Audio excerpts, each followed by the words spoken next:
Hello everyone, this is me Sadia here और मैं आपके लिए लेके आई हूँ एक और रीडिंग जो कि होगी for whoever needs it. Topic reading का रहेगा उन लोगों के लिए जो जानना चाहते हैं कि आपके पर्सन की करंट फीलिंग्स क्या हैं आपको लेकर, क्या चलता है उनके माइंड में, क्या सोचते हैं वो आपके बारे में, वो सब जानेंगे हम इस रीडिंग में। So stay tune. और रीडिंग शुरू करने से पहले रिमाइंड करवा दूँ कि ये एक जनरल रीड है, सबके साथ मैच कर भी सकती है और नहीं भी। से जो बाकी जो मैसेजेस मैच करते हैं आप उन मैसेजेस को पिक करो और बाकी सबको छोड़ दो। अगर आप पर्सनल रीडिंग चाहते हो पेपॉल से या ईजी पैसा से पेमेंट कर सकते हो, सिर्फ तभी रीच आउट करो ताकि आपका भी टाइम वेस्ट नहीं हो और मेरा भी। So let's dive into the read and let's find out कि क्या चल रहा है उनके माइंड में, क्या सोचते हैं आपको लेकर, क्या है उनकी फीलिंग्स आपको लेकर। पहला कार्ड जो I could see was page of wands. उसके बाद मैंने एक कार्ड देखा मिड से, जस्ट टू सी कि what is it all about. मुझे लगता है कि आपका पर्सन आपकी तरफ कोई एक्शन लेना चाहता है और कुछ चीज़ें आप दोनों के दरम्यान में हुई होंगी जो कि शायद जिसके बाद उसने चीज़ों के बारे में सोचने के लिए थोड़ा टाइम लिया है, कोई डिसीजन बनाने के लिए टाइम लिया है। चाहे आप इन टच हो चाहे आप आउट ऑफ टच हो, मुझे लग रहा है कि कुछ बातें, कुछ चीज़ें, आपके मामला कुछ ऐसे हुए होंगे एक दूसरे के साथ जहाँ पर उनको अपना माइंड मेकअप करने के लिए थोड़ा टाइम चाहिए था। चाहे वो कोई मेजर डिसीजन लेना है या चाहे उनको मैसेज करना ही क्यों ना है, कुछ ऐसा है जिसको सोचकर वो डिसीजन लेना चाह रहे हैं, जिसके बारे में एक थॉटफुल होकर अपना एक्शन लेना चाह रहे हैं। सो मुझे लगता है कि अगर आप नो कॉन्टैक्ट की सिचुएशन में हो तो जो एक चीज़ ऑब्ज़र्व करनी थी उन्होंने वो कर ली है और वो अब आपको मैसेज करने के बारे में सोचेंगे या फिर मैसेज कर देंगे आने वाले कुछ टाइम में। अगर आप ऑलरेडी इन टच हो, मुझे लगता है कि तब भी कुछ ऐसी चीज़ें हैं जो कि ऑब्ज़र्व कर रहे थे वो दूर रहकर और बताए बगैर, लेकिन मुझे लगता है कि जो उनकी ऑब्जर्वेशन थी, जो उसका कंक्लूजन उनको निकालना था वो निकाल चुके हैं। कहीं ना कहीं जो उनके माइंड में आपके बारे में कुछ सिचुएशंस बनी हुई थी, कुछ सिनारियोज ऐसे क्रिएट हुए हुए थे जिसके बाद शायद वो आपको पॉजिटिव लाइट से नहीं देख रहे थे। मुझे लगता है कि वो बदलने वाली है चीज़। आप में से कुछ लोग ऐसे भी हो सकते हैं कि आपका पर्सन आपके बारे में कोई और सोर्स से कुछ पता करवा रहा हो, कुछ ऑब्ज़र्व करवा रहा हो, कुछ इन्फॉर्मेशन निकलवा रहा हो, चाहे वो आपके फ्रेंड्स के थ्रू है, चाहे वो रिलीजियस वे में है, लेकिन कुछ ऐसा हो रहा है जहाँ पर वो आपके बारे में फ़र्दर चीज़ें जानना चाहते हैं ताकि वो अपनी लाइफ का जो मेजर डिसीजन लेना चाहते हैं आपको लेकर वो ले सकें। सो मुझे लगता है कि उनके माइंड में एक डेफिनेटली एक पॉजिटिव थॉट प्रोसेस चलना शुरू हुआ है आपको लेकर, जो कि शायद पहले वो उस चीज़ को कंसिडर भी नहीं कर रहे थे। सो जो लोग राइट नाउ नो कॉन्टैक्ट की सिचुएशन में हैं, मुझे लगता है कि उनके लिए भी कुछ पॉजिटिव चेंज आपको नज़र आएगा। अगर आपके पर्सन ने आपको ब्लॉक किया हुआ है तो चांसेस हैं कि वो आपको अनब्लॉक कर दे। थोड़ा टाइम ज़रूर लेंगे, लेकिन मुझे लगता है कि कम्युनिकेशन आपकी ज़रूर स्टार्ट होगी आने वाले टाइम में। और द बेस्ट पार्ट इज़ कि जब ये कम्युनिकेशन होगी तो ये इस सिचुएशन में होंगे जहाँ पर वो मेच्योरली कनेक्शन को डील कर सकें। और काफ़ी हद तक मुझे लगता है कि आपका पर्सन यही रहेगा जिसके बारे में भी आप ये रीडिंग चेक कर रहे हो। आप और ये पर्सन हो सकता है कि बहुत टाइम से एक दूसरे के साथ हो, कम से कम भी अगर मैं टाइम का टाइम फ्रेम दूँ तो 4 से या 3 से ऑनवर्ड्स का टाइम होगा। 3 से ऑनवर्ड्स साल जो हैं आपके एक दूसरे के साथ रहे होंगे। मुझे लगता है कि आपने बहुत उम्र एक दूसरे के साथ गुजारी है, बहुत साल एक दूसरे के अंदर इन्वेस्ट किया है इस कनेक्शन के अंदर रहते हुए।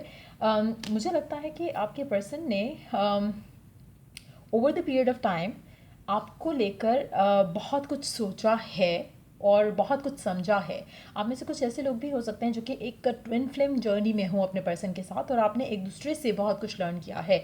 एक दूसरे के साथ अगर ऑन एंड ऑफ रहे हो उससे बहुत कुछ लर्न किया है और स्टिल उस फेज़ में हो जहाँ पर चीज़ें लर्न कर रहे हो एक दूसरे को लेकर, अपने आप को लेकर, अपने इमोशंस को लेकर। आप में मैच्योरिटी आई है एक दूसरे के साथ रहते हुए। The way you started off बहुत डिफरेंट था then the way it is right now. So मुझे लगता है कि कहीं ना कहीं हो सकता है कि जिस भी प्रोसेस से आप गुजरे हो उसमें गॉड का कोई और प्लान था ताकि वो आपको एक ऐसी सिचुएशन पे ला के खड़ा करे जहाँ पर आप दोनों सेम पेज पे हो। और मुझे लग रहा है कि फाइनली वो टाइम आने वाला है आपके आपके कनेक्शन में इस इंसान के साथ जहाँ पर फाइनली आप दोनों सेम पेज पे होकर जो भी मेंटल, फिजिकल, इमोशनल ब्लॉक्स रहे हैं कनेक्शन को लेकर, लव लाइफ को लेकर, वो ख़त्म हो रहे हैं। सो डेफिनेटली मुझे लग रहा है कि आप में से मेजॉरिटी लोगों के लिए पर्सन का एटीट्यूड जो है वो आप बदलते देखोगे। अगर ब्लॉक थे तो अनब्लॉक हो जाओगे। कम्युनिकेशन स्टार्ट होती दिख रही है। आपका पर्सन आपको चूज़ करते दिख रहा है यहाँ पर, चाहे लोगों के इन्फ्लुएंस की वजह से उसने आपको छोड़ा हो, चाहे अपने कुछ मेंटल एक इमेज की वजह से जो आपका उनके जहन में बना हुआ था उसकी वजह से छोड़ा हो, तो मुझे लग रहा है कि कहीं ना कहीं वो चीज़ें क्लियर आउट हो रही हैं। उनको जो अंडरस्टैंडिंग चाहिए थी आपको लेकर, सिचुएशंस को लेकर, वो क्लियर हो रही है। अच्छा, एक और चीज़ मुझे यहाँ पे बहुत ज़्यादा एक फील हो रहा है कि आपका पर्सन किसी से ज़रूर आपके बारे में पूछ रहा है, चाहे वो रिलीजियस है वे में है, चाहे वो इंट्यूटिव वे में है, साइकिक वे में है, कुछ ना कुछ ऐसा ज़रूर हो रहा है जो कि इनको डिसीजन बनाने में हेल्प करेगा। ये भी हो सकता है कि डिवाइन की तरफ से ख्वाब के थ्रू या किसी ऐसे डिवाइन वे के थ्रू उनको आपकी तरफ एक एक पुश फील हो रहा हो, बट डेफिनेटली कुछ ऐसा हो रहा है जो कि आप देख नहीं सकते हो लेकिन आप फील कर सकते हो। सो हो सकता है कि डिवाइन इंटरवेंशन एक ऐसी चीज़ हो जो कि आपके पर्सन के दिल में आपके लिए जो है वो फीलिंग्स डाल रही है। हो सकता है कि उनकी लाइफ में ऐसे सर्कमस्टांसेस डेवलप हो रहे हैं जो कि उनको बार बार रियलाइज़ कराते हैं कि आप उनके लिए परफेक्ट चॉइस थे। सो वो भी पॉसिबिलिटी है, लेकिन मुझे लग रहा है कि करंटली वो आपके बारे में बहुत पॉजिटिव वे में सोच रहे हैं, और बहुत जल्द किसी ऑफर के साथ, किसी मैसेज के साथ, message of love, message of stability, वो आपकी तरफ ज़रूर कदम बढ़ाएंगे और एक नई बिगिनिंग जो है मुझे होती यहाँ पे दिख रही है। आप में से कुछ लोग हो सकते हैं कि आपका पर्सन अपनी फैमिली से आपके बारे में भी बात कर रहा हो, just to give just to get them know कि वो क्या प्लान कर रहे हैं आपके बारे में। मुझे नहीं लगता कि इस इंसान को उनकी अप्रूवल की ज़रूरत रहेगी। अगर ये डिसीजन बनाते हैं तो ये इस कंडीशन में है कि अपना डिसीजन खुद ले सकें, इनको अप्रूवल की ज़रूरत नहीं रहेगी। लेकिन समहाउ मुझे लग रहा है कि you will be on the receiving end कुछ अच्छा, कुछ मेजर गुड न्यूज़ आप अपने पर्सन के साथ एक्सपीरियंस कर सकते हो आने वाले दिनों में। चार्म्स ऐड करते हैं सबसे पहले। लेट्स सी कि चार्म्स क्या ऐड करते हैं आपके इस सिचुएशन में अपने पर्सन के साथ, जिसकी भी करंट फीलिंग्स आप देख रहे हो। लेट्स सी कि चार्म्स क्या ऐड करते हैं सिचुएशन में। अल्फ़ाबेट्स है L N E E Z J W T M Z। सो ये है नेम इनिशियल, आपके भी हो सकते हैं, आपके पर्सन के भी हो सकते हैं। मुझे लगता है कि आपको बहुत जल्द कुछ स्वीट या फिर कोई गिफ्ट इस इंसान से ज़रूर मिलने वाली है। कोई रिंग हो सकती है, कोई पेंडेंट हो सकता है, कुछ ऐसा ज़रूर होगा जो कि आपको इस इंसान से एज अ गिफ्ट मिलेगा आने वाले टाइम में। आपका कनेक्शन काफ़ी हद तक सोलफुल है, और मुझे लगता है कि वो रियलाइजेशन भी आपके पर्सन को हो रही है। आप में से हो सकता है कि कुछ लोग राइट नाउ डिस्टेंस में हो एक दूसरे के साथ। हो सकता है आपके दरमियान में अच्छा खासा डिस्टेंस हो जिसके लिए ट्रैवल के लिए आपको प्लेन की ज़रूरत पड़ सके। मुझे लगता है कि आप और आपका पर्सन राइट नाउ ऐसी सिचुएशन में हो जहाँ पर आप अपने पास में से जो अनवांटेड चीज़ें थी, जो सिचुएशन थी, उनको कट ऑफ करके आप आगे बढ़ सकते हो।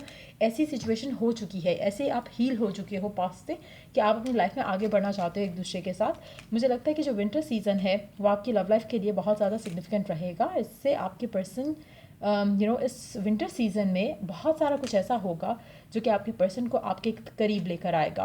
आप में से अगेन अल्फ़ाबेट हमारे पास M का भी अल्फ़ाबेट है यहाँ पर, और मुझे लगता है कि मुझे लगता है कि रातों को आपके पर्सन आपके बारे में बहुत ज़्यादा सोच रहा है। हो सकता है कि वो भी night kind of a person हो जो कि जिससे आप डील कर रहे हो, और काफ़ी हद तक इनके जहन में आप सवार हो आजकल। सो डेफिनेटली मुझे लगता है कि कहीं ना कहीं कुछ बन रहा है इस कनेक्शन में।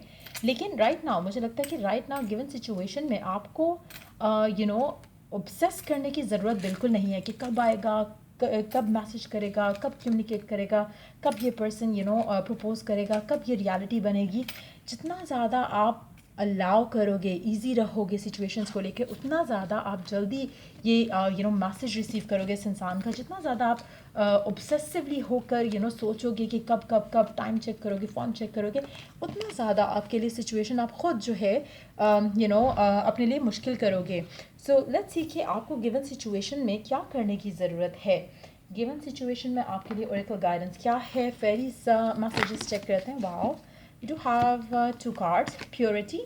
Always trust in the purity of your heart. Look inside your heart, and within it you will find the answer to your question.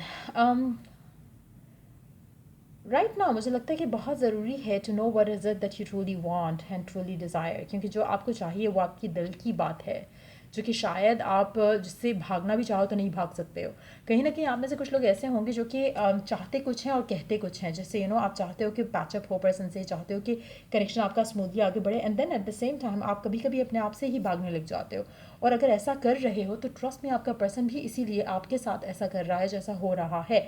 अगर आप उस चीज़ को एक्सेप्ट करते हुए और स्टिक करो उस डिसीजन के ऊपर, तो आपका पर्सन भी आपको चूज़ करते हुए, उसके ऊपर स्टिक करते हुए आपकी तरफ जल्दी आएगा और एक्शन लेगा। Believe in magic, open your eyes and see the magic that's all around in nature.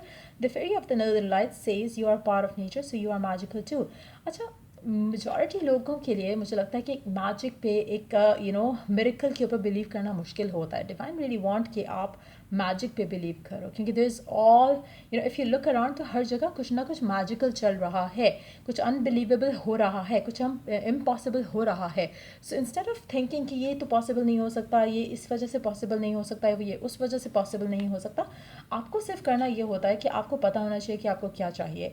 Once you know what you want, बाकी सब कुछ कैसे होगा, कब होगा, किस तरह से हो सकता है, क्यों नहीं हो सकता है, ये सब आपको सोचने की ज़रूरत नहीं है। Divine will find a way, क्योंकि there is abundance of ideas, ways जिससे चीज़ें हो सकती हैं, जो कि शायद आपकी लिमिटेड अप्रोच में या लिमिटेड माइंडसेट में आप वो सोच भी नहीं सकते हो, जिस तरह से चीज़ें आपके लिए वर्कआउट हो सकती हैं।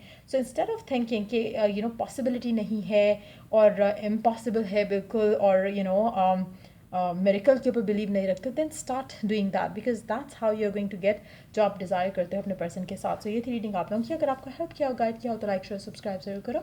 Till I do the next reading आप लोगों के लिए टेक केयर, बाय।